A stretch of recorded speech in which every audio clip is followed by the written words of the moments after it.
Sir RGV నోటీసులకి స్పందించకుండా తప్పించుకుని తిరుగుతున్నారు. ఆయన ఒక్కళ్ళే గారు, మిగతా చాలా మంది కూడా. రామ్ గోపాల్ వర్మ గారు పరారీలో ఉన్నారని ఒక సెన్సేషన్ న్యూస్ అయితే వచ్చింది. జనరల్ గా ఆర్జీవీ గారికి ఏదైనా అరెస్ట్ వారెంట్ వచ్చినప్పుడు గానీ లేదా లీగల్ గా ఏదైనా బ్యాటిల్ జరిగినప్పుడు గానీ ఆయన చాలా ఈజీగా తీసేసుకుంటారు. సో ఎర్ర బుక్ మీద మీ ప్రభావం ఉండదు అంటారు? ఎవరి మీద ఉండదు. తొందర ఎంతకన్నా ఎందుకు తొందర వెయిట్.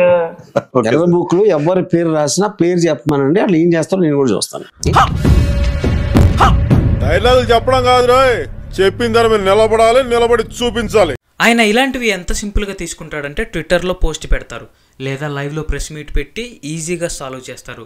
మరి అలాంటి ఒక పర్సన్ ఇలా పరారీలో ఉండడం ఏంటి? నిన్ను అరెస్ట్ చేయడానికి పోలీసులు వచ్చారు, పారిపోయి సార్. పోలీస్ నన్ను ఎందుకు సార్ పట్టుకుంటారు? నేను పాయ మనిషిని తెలుసు. వదిలే.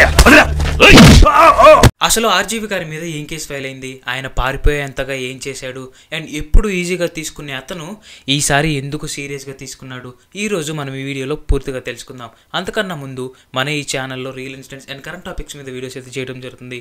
మన ఈ ఛానల్ని సబ్స్క్రైబ్ చేసుకొని బెల్ నోటిఫికేషన్ ఆన్ చేసుకోండి. ఆర్జీవీ గారి మీద కేసు పెట్టి ఈ స్టోరీని అసలు స్టార్ట్ చేసింది ఎవరంటే ప్రకాశం జిల్లా మాదిపాడు అనే ఊర్లో టీడీపీ మండల్ సెక్రటరీ రామలింగం. రామ్ గోపాల్ వర్మ గారు కొన్ని సినిమాలు చేశారు టీడీపీకి ఆపోజిట్ గా. ఫర్ ఎగ్జాంపుల్ లక్ష్మీస్ ఎన్టీఆర్, అమ్మరాజ్యంలో, కడపబెట్లో, వ్యూహం, స్పందం. 2024 ఎలక్షన్స్ ముందు వ్యూహం మూవీ ప్రమోషన్స్ కోసం రామ్ గోపాల్ వర్మ గారు ట్విట్టర్ లో ఒక పోస్ట్ పెట్టారు. ఆ పోస్ట్ లో నారా చంద్రబాబు నాయుడు గారిని, పవన్ కళ్యాణ్ గారిని, లోకేష్ గారిని, వీళ్ళ ముగ్గురిని ఒక ముగ్గురు ఆడవాళ్ళని తీసుకొని ఫేసెస్ మార్చాడనమాట. అయితే ఈ పోస్ట్ ఆధారంగా ఎవరైతే రామలింగం అనే పర్సన్ ఉన్నాడో ప్రకాశం జిల్లాలో మధ్యపాడు అనే ఈ ఊర్లో కేసు ఫైల్ చేశారు నవంబర్ 12న. సో ఈ కేసు ఏదైతే ఉందో ఇది పట్టుకొని పోలీసులు ఆర్జీవీ గారి దగ్గరికి వెళ్ళి విచారానికి రమ్మని చెప్పారనమాట. సోషల్ మీడియాలో జరిగే ఈ అరెస్టులు, ఈ వారెంట్లు, ఇవన్నీ ఇవ్వటాలు ఆయనకు అర్థమైంది. అయితే ఇది సీరియస్ మ్యాటర్ అని తెలిసి కూడా రామ్ గోపాల్ వర్మ గారు ఈ విచారానికి అటెండ్ అవ్వలేదన్నమాట. 19 నవంబర్న, గుర్తుపెట్టుకోండి, 19 నవంబర్న. అయితే ఈయన షూట్లో బిజీగా ఉన్నాడు, సరే ఫస్ట్ టైం ఛాన్స్ ఇద్దామని చెప్పి వాళ్ళు ఎక్స్క్యూజ్ చేసి ఇంకొక ఛాన్స్ 24 నవంబర్న రామ్ గోపాల్ వర్మ గారిని అటెండ్ అవ్వమన్నారు. రామ్ గోపాల్ వర్మ గారి అడ్వకేట్ ఎవరైతే ఉన్నారో అతను హైకోర్టుకి వెళ్ళి అప్పీల్ చేశారనమాట. ఆయన మీద ఉన్న అరెస్ట్ వారెంట్ అండ్ ఆయన మీద క్రియేట్ చేసిన ఫైల్స్ ఏవి పనికి రాకుండా చేసేసి ఇన్వాలిడ్ చేసేయమని జడ్జి గారిని అడిగారనమాట. దాని తర్వాత వాళ్ళ ప్రయత్నాలు వాళ్ళు చేశారు. సో ఇక్కడ వర్మ గారి అడ్వకేట్ ఏమంటున్నారంటే, మేము ప్రతి దానికి రెస్పాండ్ అవుతున్నాం, మీరు పంపించిన ప్రతి నోటీస్కి మేము రెస్పాండ్ అవుతున్నాం.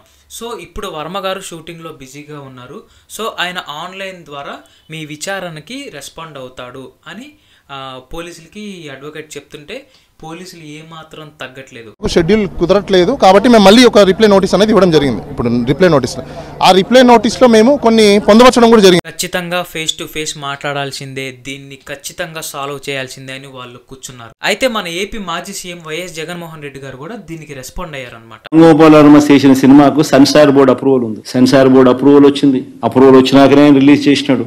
సో మళ్ళీ ఆయన సెన్సార్ బోర్డు అప్రూవల్ వచ్చిన తర్వాత నువ్వు రిలీజ్ చేసిన సినిమాకులో ఆయన సినిమా తీయడం తప్పు అన్నట్టుగా ఆయన మీద కేసులు పెడితే. రీసెంట్ గా నేను ఒక వీడియో పెట్టా రెడ్ బుక్ గురించి. ఏపీలో రెడ్ బుక్ పాలన జరుగుతుంది అని.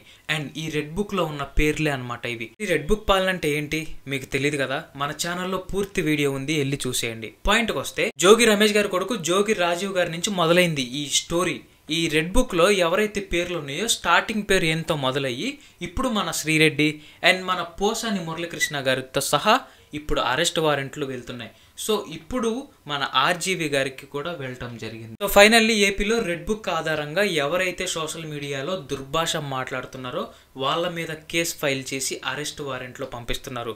మరి ఇది ఎంతవరకు కరెక్ట్? కూటమి గవర్నమెంట్ రివెంజ్ ఏమన్నా తీర్చుకుంటుందా? మీకేమనిపించింది ఖచ్చితంగా కామెంట్లో చెప్పండి. సో ఇలాంటి మరిన్ని వీడియోస్ కావాలనుకుంటే మన ఛానల్ని సబ్స్క్రైబ్ చేసుకోండి. Thank you.